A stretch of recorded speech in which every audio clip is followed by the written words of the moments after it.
Bueno,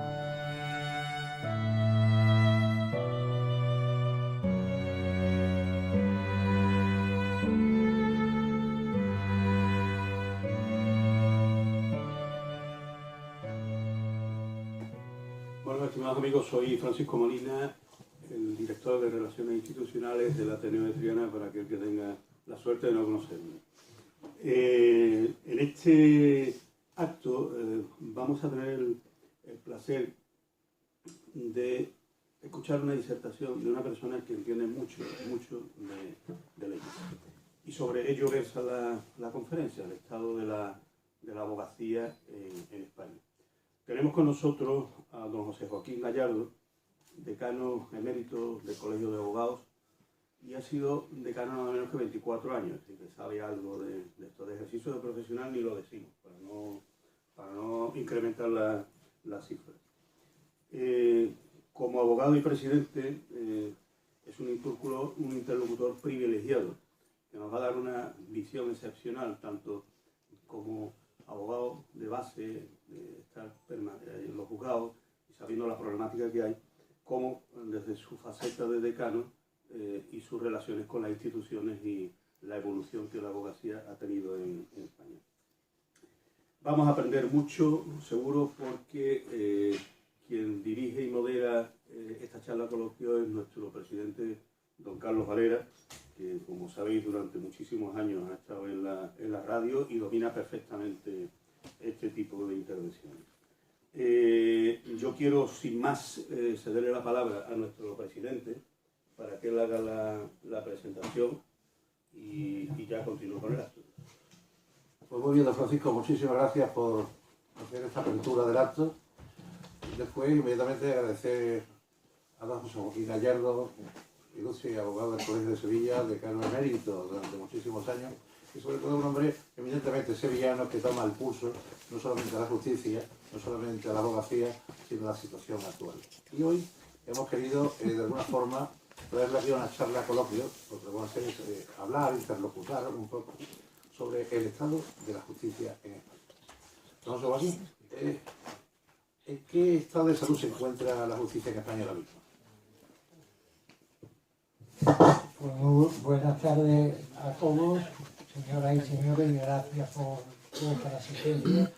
Para mí es un placer.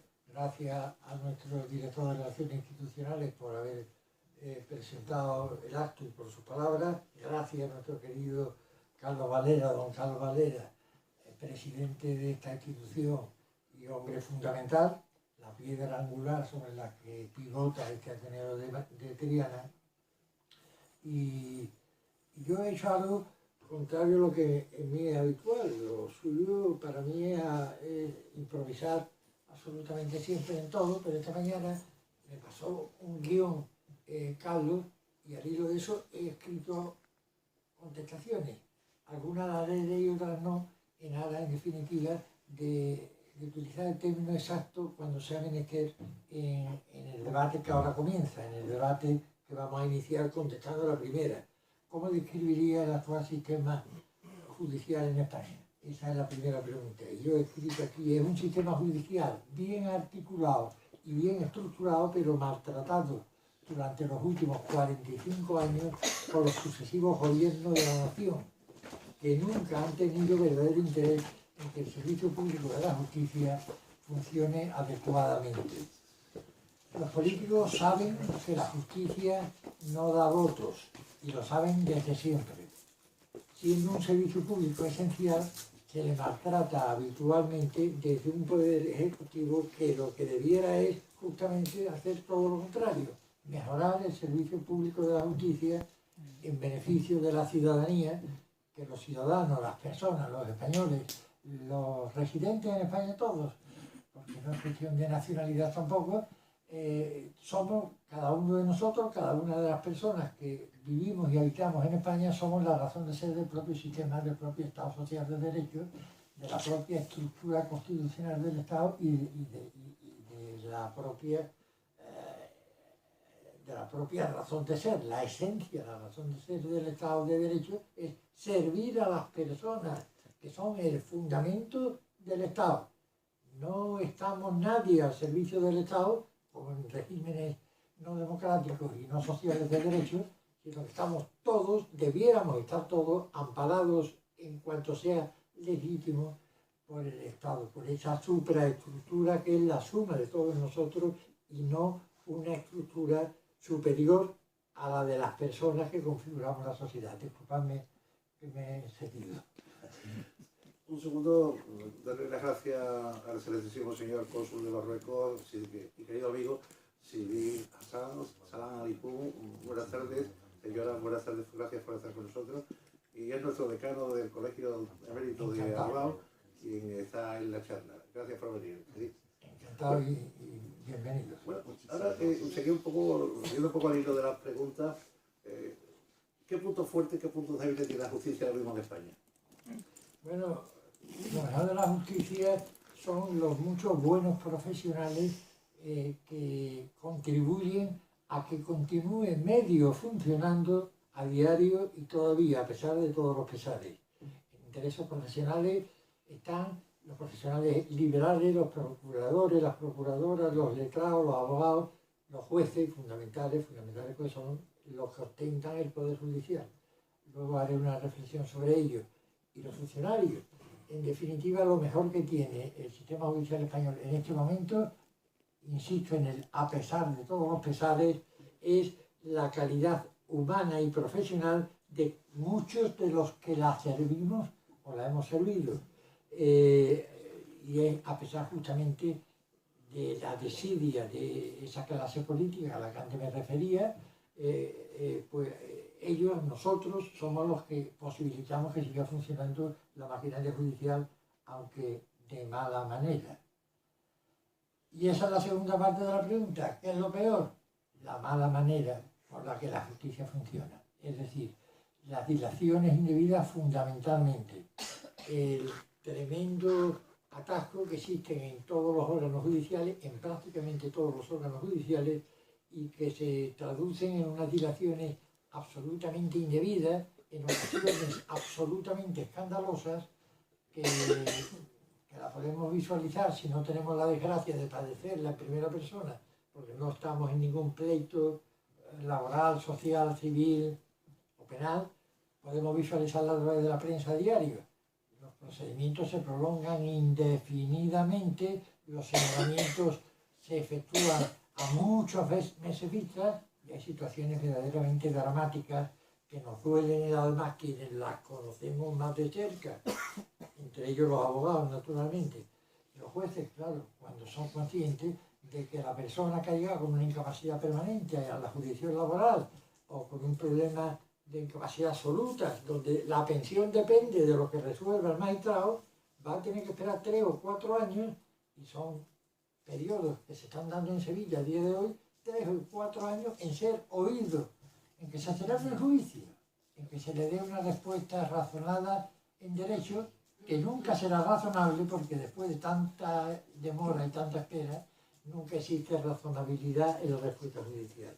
Desde luego, para mí, yo creo que para todos, eso es lo peor de la justicia española y vuelve a ser imputable a los políticos con responsabilidad en la materia, y vuelvo a extender las responsabilidades a los últimos 45 años, a los años de democracia que llevamos, precisamente para que no se trate de que se politicen y se deja nadie de la clase política, o muy pocos, algunos claro que habrá por ahí, y lo hay, y algunos conozco, pero muy pocos, pero cabe decir que nadie se preocupa seriamente de que funcione con seriedad y sin demora la justicia en España.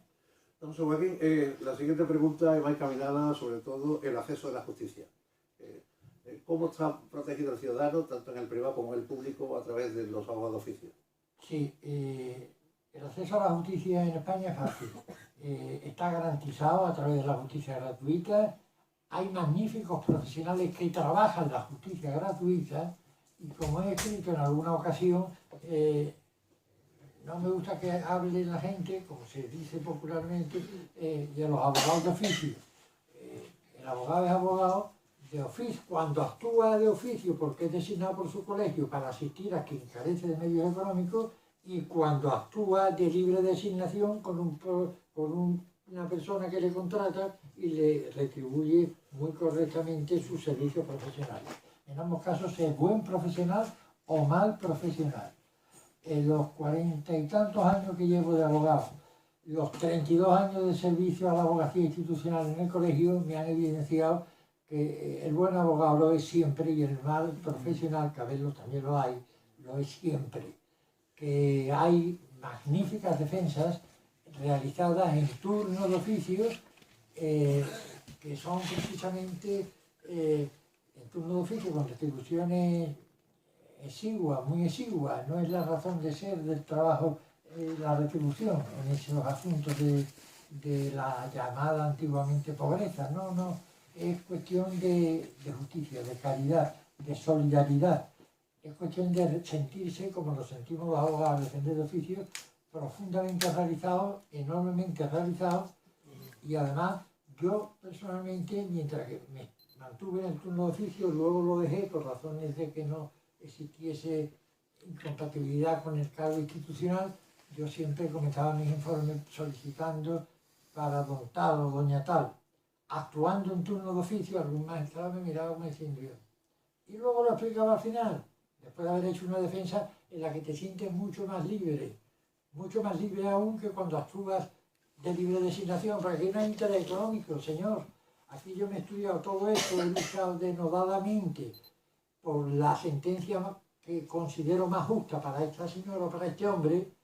Lo he visitado en prisión, he vivido con él mucho sufrimiento, por ejemplo, y aquí estoy por amor a la justicia. Ahora en usted, señor magistrado, señora magistrada, en ustedes, miembros del tribunal, queda la responsabilidad de no defraudar a la justicia.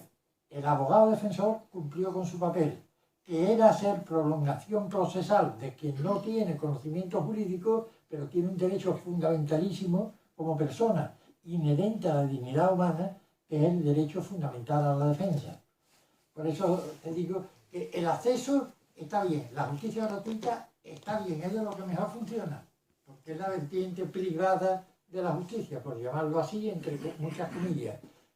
El problema vuelve a ser las demoras absolutamente impresentables que padecen esos ciudadanos y los que lo sufrimos con ellos, que somos los profesionales. Y miro a María Ángeles, que ha sido decana del Colegio de Procuradores de Sevilla muchos años, y buena amiga, y me miro a mí mismo como representante del colectivo durante tantos años. Es curioso que en la actualidad estamos hablando, después de muchos años de democracia, se esté cuestionando ahora mismo la independencia de la justicia. Mira, he dicho que lo mejor que tenemos es el material humano, la gente que sirve a la justicia, y lo reitero. En cuanto a la justicia, en cuanto a la independencia de la justicia, te tengo que decir primero que hay tres poderes, como sabemos todos, el ejecutivo, el legislativo y judicial. El legislativo y el judicial. Bueno, pues el llamado poder judicial, objeto de algunas presiones y objeto de deseo, de malsano deseo por parte de los otros dos poderes, el poder judicial se personifica en cada juez o jueza, en cada magistrado o magistrada, en el acto concreto de realizar el acto de justicia. Es decir, es el único de los tres poderes difusos. Hay un presidente del gobierno, hay una presidenta del parlamento, hay un líder de la oposición, ¿vale? Personifican esos poderes, el legislativo y el ejecutivo. El judicial no, el judicial lo personifica y radica todo ese poder en el juez del pueblo más pequeño de España, que recién terminadas sus oposiciones está impartiendo justicia. En ese acto se realiza el poder judicial. Y desde ahí hasta el Tribunal Supremo, cada juez, cuando actúa como juez, es él, y nada más que él, el poder judicial. Esto es importante. Se habla del Consejo General del Poder Judicial, miren ustedes, el Consejo General del Poder Judicial no está por encima del Poder Judicial, no está por encima de los jueces, que son quienes lo detentan en beneficio de la ciudadanía. El Consejo General del Poder Judicial es el órgano de gobierno, el órgano administrativo de gobierno, el órgano objeto de deseo por parte de los demás poderes, que supervisa, que efectúa determinados nombramientos en el ámbito de la justicia, que controla la deontología o la disciplina en el ejercicio de los jueces, en el ejercicio de sus funciones, pero que no son poder judicial. Esto es muy importante decirlo. Pero ¿existe alguna preocupación dentro del Estado, sobre todo de los colegios de abogados, ya no por la presión de justicia, sino por la interferencia que se está produciendo? Existe una enorme y seria preocupación, yo diría que en todos los colectivos directamente vinculados con la justicia, desde luego, y en muchos juristas que miran con frialdad, con independencia, desapasionadamente, las cosas tan extrañas que estamos viendo. Porque, claro, es básico y elemental. En convivencia social tenemos que respetarnos los unos a los otros, pero en convivencia constitucional, que es fundamental, tienen que respetarse los tres poderes, los unos a los otros y los otros a los unos. Yo no entendería a un juez criticando decisiones legales, que no le corresponde, que eso no es así. Ni a un político no comprendo, me indigna cuando veo a algunos políticos públicamente diciendo desde responsabilidades del gobierno, incluso diciendo que determinado juez, o señalando a determinado juez. Eso donde se ha visto. A mí como ciudadano español me produce vergüenza, mucha vergüenza. Y algunos dicen, tratando de manipular no sé qué, porque yo creo que los españoles somos bastante más sensatos que quienes nos gobiernan, y quienes nos han gobernado, y quienes nos representan, por lo cual meto a todos. Yo creo que evidentemente la señora dijo, y se me fue la idea, bienvenida, que estaba hablando, perdóname, de la indignación que produce esas reacciones. Claro, y te dicen, bueno, es que los ciudadanos no son poderes, somos los titulares los que teóricamente detentamos todos los poderes, que es cosa distinta. Es que los ciudadanos señalan a determinados políticos por decisiones políticas, Mire usted, ese derecho lo tenemos y es inalienable y es legítimo. Pero además, ¿qué clase de señalamiento es decir que las decisiones tomadas por determinado partido las han tomado en nombre de los sevillanos estos 5 señores de determinado partido? Es que no es público y notorio, es que no lo hemos votado nosotros. Eso no es señalar. Señalar es señalar a un juez, ponerlo en entredicho. Criticar a un juez también es posible. Discrepar de las decisiones judiciales es legítimo y bueno cuando proceda.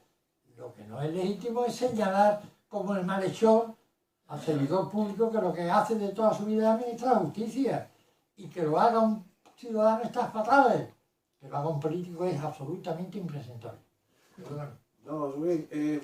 Vamos a hablar de los tiempos de proceso. Los tiempos de proceso es uno de los mayores hándicaps que hay ahora mismo dentro de la justicia, sobre todo la abogacía, la dilación continua, y no se mejoran estos hechos. Es decir, vemos que a lo mejor está alguien declarando en un juzgado de lo penal, y por otro lado resulta que está declarando y el otro está reclamado en el 8 y está cantado en el 3, y entra, sale y se va y no pasa absolutamente nada. Hay un descontrol absoluto en lo que se refiere a la informatización de la justicia y que no hay una conexión. Se están haciendo muchas mejoras, es cierto, se están haciendo muchas inversiones informáticas en material, en nuevas tecnologías, es cierto, pero son insuficientes. Hay problemas estructurales en la justicia española, yo lo he denunciado muchísimas veces desde el cargo, pero sin éxito. Hay problemas estructurales que se mantienen lustro tras lustro y década tras década. Es que esto es así de dramático, pero lo puedo asegurar porque está muy atento al toro, naturalmente, a un toro que nos interesa mucho en cuanto a ciudadanos, en cuanto a juristas y en cuanto a abogados. Lo que sucede es que hay muchos problemas estructurales. Uno de ellos es la división de la justicia, vamos a ver, la concurrencia de competencias en materia de justicia. en el Palacio de Justicia se encuentran ustedes con que hay competencia de 3 administraciones, de la Administración Central del Estado a través del Ministerio de Justicia, que es la competente en cuanto a los secretarios judiciales o llamados letrados de la Administración de Justicia, de la Junta de Andalucía, que es la competente en cuanto al funcionariado y en cuanto a los medios materiales, edificios, medios materiales en general, y del Poder Judicial en cuanto a los jueces. Así es difícil, y esto en cada autonomía, así es difícil que se pueda avanzar decididamente en mejorar la justicia española. Esto tuvo unos responsables, y no me importa decirlo porque lo tengo más claro que el agua. Los responsables fueron algunos políticos catalanes de hace 30 años que impulsaron, lograron, con su habitual habilidad, lograron que se transfiriesen las competencias en materia de justicia, primero a la Generalitat y luego por extensión a todos los demás. La historia es sabia y la memoria es bueno mantenerla. Allí estuvo el origen del problema, Lo revisó el Tribunal Constitucional de la época y dijo que era conforme a la Constitución con calzador. Y aquí estamos, con muchas administraciones concurrentes que ya constituye un primer problema muy grave. Y otro problema enorme es que no hay pacto de Estado por la justicia ni ha sido posible. Hubo uno, que yo fui testigo excepcional de él, que duró 1 año y medio, inmediatamente antes de que accediera a la Moncloa el presidente Rodríguez Zapatero. Y vi cómo se deterioró aquel pacto en una reunión privada que mantuvimos en Valladolid. Aquel pacto fue el único momento en el que yo tuve una cierta esperanza de que esto pudiera funcionar. No están las cosas para pactos, por desgracia, y bien que me duele, en ningún orden. Pero es que en España no tenemos pacto de Estado para nada, por desgracia. Pero el de la justicia, que es el que nos ocupa, ese ha de serlo. Al menos entre las 2 fuerzas mayoritarias, las 2 grandes fuerzas a las que votan los españoles, al menos entre ellos, y firmado para que tenga una duración de al menos 2 legislaturas consecutivas, sea quien resulte gobernar. Eso es un pacto de Estado, y además con una dotación económica pactada entre los 2 grandes partidos, o más si se quieren sumar, para los próximos 10 años. Entonces, con ese instrumento y con la idea bien clara, podríamos lograr que avanzase la justicia en España de aquí a 15 años. No es el escenario más adecuado pero es lo que nos falta también, es fundamental, un pacto de Estado por la justicia. No, señor Joaquín, hasta hace poco tiempo los funcionarios hacinados dentro del antiguo Palacio de Justicia aquí de Sevilla, ahora que Palmas Altas ya da una solución un poco más moderna, los sumarios por los suelos, prácticamente sin lugar para poder trabajar, los funcionarios se quedan también con razón. ¿Hay alguna forma de mejorar esto? Las fórmulas son las que estamos hablando, querido Carlos. Un pacto de Estado por la justicia que no se ve factible en este momento, por desgracia, como bien sabemos todos, un pacto de Estado que comprendería a todas las administraciones, a las 2 siglas por lo menos fundamentales, y a las que se quisieran sumar, y donde se dijese vamos a lograr estos objetivos en el marco de los próximos 10 años. Insisto, gane quien gane. Firmar un pacto de Estado, hay que saberlo, que muchas veces no se sabe, consiste en que lo firmamos los 2 hoy, con publicidad, con televisión. Y en las elecciones próximas al Ateneo de Triana, si me presentara yo, quién sabe, gane quien gane Carlos, gane yo, da igual, el pacto nos vincula y desde la oposición o desde el gobierno vamos a seguir desarrollándolo. Aquel se frustró al año y medio y no ha habido ningún otro. Ese es el único camino, si no, difícilmente vamos a acabar con el mal funcionamiento de la justicia. Un servicio público que decepciona a quien llega. Si te das cuenta, vas a cualquier servicio jurídico privado, al despacho de un procurador, al despacho de un abogado, a una notaría, y hay una atención que resulta razonable. Resulta razonable entre otras razones porque hay competencia, claro, y porque si te sientes a disgusto como cliente, pues ya no vuelves ni por el procurador, ni por el notario, ni por el abogado, naturalmente. Pero es que llega a la Administración de Justicia y hay una falta de controles de calidad increíble. Hay muy buenos funcionarios a los que nadie le premia nada y hay algunos significativos malos funcionarios a los que nadie le castiga nada. Y era curioso que cada vez que alguien se movía para pedir una medalla de San Raimundo, el que se había movido era un funcionario de los malos y la medalla se la llevaba el funcionario de los malos. Y uno miraba en la oficina judicial a las buenas personas que había vivido con los ojos, nos lo decíamos todos. En fin, quiero decir que hay de todo en la Viña del Señor, pero hay problemas estructurales, no hay controles de calidad, no hay controles de productividad, no hay controles de ningún tipo, demasiado bien funciona gracias a la voluntad de los intervinientes. La justicia, sobre todo la británica y la americana, habían impulsado la mediación. Uno de los actos más fundamentales de los despachos de abogados es intentar encontrar acuerdos posibles con las otras partes contrarias al objeto de que esto no se quede empantanado en un hecho judicial con muchísimo tiempo de dilación, sino llegar a acuerdos, evitar gastos y hacerlo más rápido. Y evitar la obstrucción de la maquinaria judicial. Claro, yo soy fiel partidario de esos dos sistemas alternativos de justicia, es decir, de la mediación y del arbitraje. Lo que sucede es que no acaban de cuajar. La mediación evitaría muchísimos conflictos y muchísimo sufrimiento personal. Eso es así de claro. Cuando se logra un acuerdo extrajudicial sin intervención de jueces, todo es mucho más humano, todo es mucho menos doloroso para los esposos que se están separando, para los socios que han dejado de serlo, o para los vecinos que han entrado en un conflicto, y para las empresas, por supuesto, también. Cuando se radica un asunto en sede arbitral, hay una cuestión que es la que desentona no, la que no acaba de cuadrar, y es que los ciudadanos confían en sus jueces a pesar de que tardan mucho, pero confían en su imparcialidad, confían en su independencia, saben que los jueces son imparciales e independientes, eso es verdad. Y se pueden equivocar, claro que sí, pero a eso existen los recursos y se puede batallar hasta que un juez de superior ámbito, de superior grado, te dé la razón si es que la tienes. Eso lo saben los españoles perfectamente.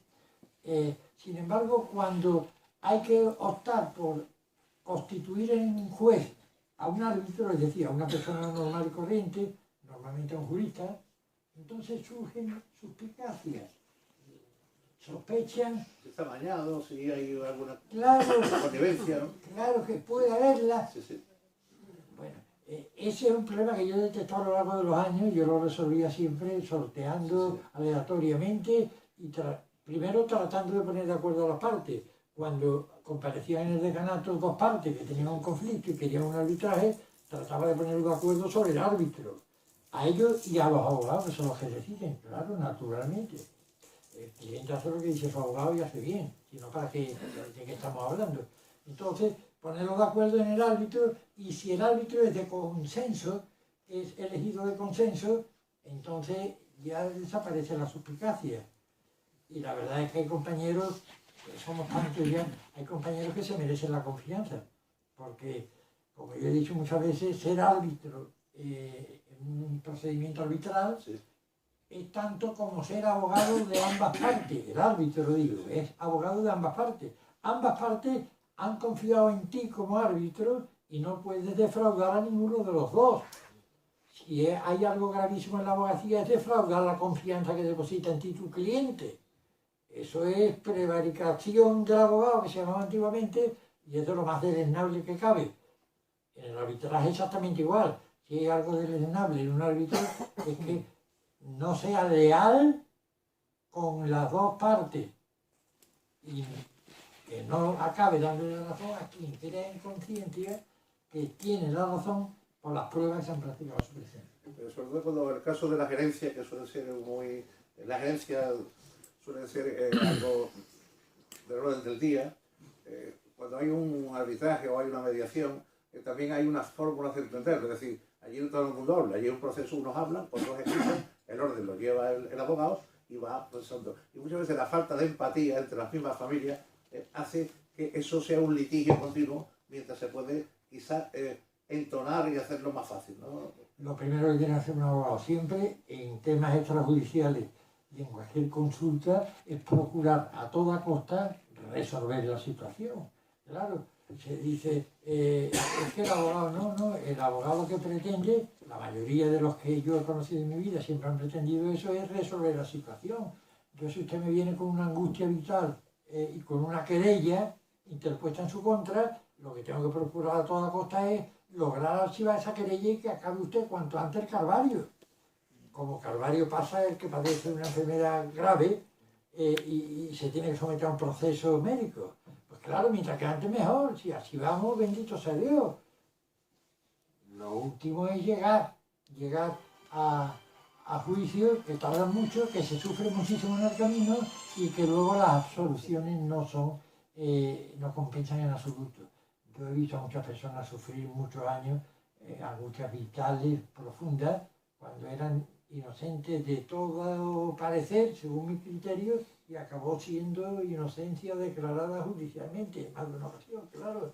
Eso es muy duro, eso es muy duro. Eso nos enfrentamos muchas veces a cargos que se hacen a los políticos totalmente inverosímiles o sin una falta de pruebas tremenda. A los políticos tienen un problema que es que si son culpables, bueno, la ley no pasa nada, pero si son inocentes, ¿quién repara el daño? Claro, es que mala cosa es la frivolidad. La frivolidad en la vida política cada día me tiene más asqueado. Perdóname el término, pero hay que hablar claro. En la vida política. Y si hablamos de la vida política mezclada con lo judicial, pues entonces ya entra ganas de tirar la toalla. Pero no podemos tirar la toalla porque la Constitución española es mucho más que los políticos de turno. Porque los españoles somos mucho más que quienes nos representan y porque en definitiva en el Estado de Derecho varias generaciones nos hemos criado en ese Estado de Derecho que tanto costó construir y configurar, y en ese Estado de Derecho seguimos avanzando y en ese Estado de Derecho queremos que sigan avanzando nuestros nietos ya. Esto es humanamente, sobre todo cuando nadie te ofrece ninguna alternativa, cuando lo que te cuentan son historias increíbles de nada, hablan por hablar, tratan de salir como... Hay que ser muy serio. Y para someter a un ciudadano a un enjuiciamiento hay que tener la conciencia tranquila y que sea inevitable el llevarlo al tribunal. Yo lo he tenido siempre muy claro. Y si no, no lo he defendido. Yo no he tenido nunca, no he querido jamás cargar en mi conciencia el peso de una acusación que sea debilucha. Porque sé lo que se sufre, lo he visto en otros seres humanos.